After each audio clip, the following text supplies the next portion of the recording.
There's a lot of talk about leadership these days. We live in a time of anxiety and upset and, frankly, distrust. And when we talk about these things or hear others talk about it, the pundits and the sociologists, they tend to go to leadership, as if leadership really sets the stage. And what we now know psychologically, sociologically, is that in fact leadership has a great deal to do with whether anxiety rises or is lowered, whether distrust grows or shrinks. And so I naturally went back to the leadership of Jesus, and the text that I find is very instructive. It's found in Luke 15. Now all the tax collectors and sinners were coming near to listen to Jesus, and the Pharisees and the scribes were grumbling and saying, "This fellow welcomes sinners and eats with them." So Jesus told them this parable. Which one of you, having 100 sheep and losing one of them, does not leave the 99 in the wilderness and go after the one that is lost until he finds it? And when he's found it, he lays it on his shoulders and rejoices. And when he comes home, he calls together his friends and neighbors, saying to them, "Rejoice with me, for I found my sheep that was lost." Just so I tell you, there will be more joy in heaven over one sinner who repents than over 99 righteous persons who need no repentance. Now, you're probably wondering what that has to do with leadership. It has a great deal to do with leadership.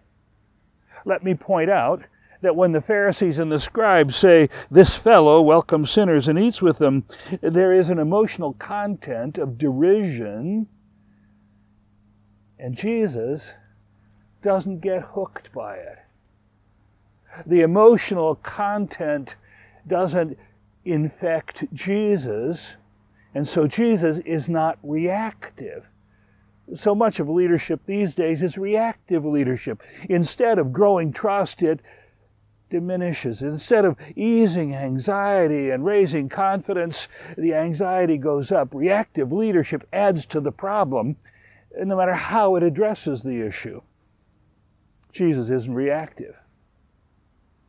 But neither does Jesus ignore it. Have you noticed recently how when leaders ignore an issue, it is a withdrawal from the bank account of trust because people believe they're hiding something? Jesus doesn't ignore the issue. In fact, Jesus addresses the issue.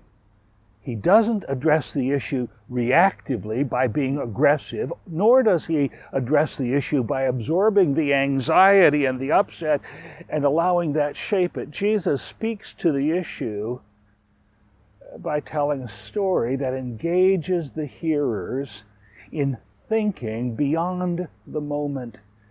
Jesus then leads them into a place where they consider his behavior from a different perspective. What great leadership to be able to face conflict, upset, anxiety, and be a non-anxious presence and redirect it to a better perspective. The next time you find yourself in a situation where you're tempted to be reactive, remember Jesus. Take a deep breath and see if there's a better way of addressing the issue. Thank you for watching Insight. You can view the previous episode and please subscribe to our channel by clicking the link below.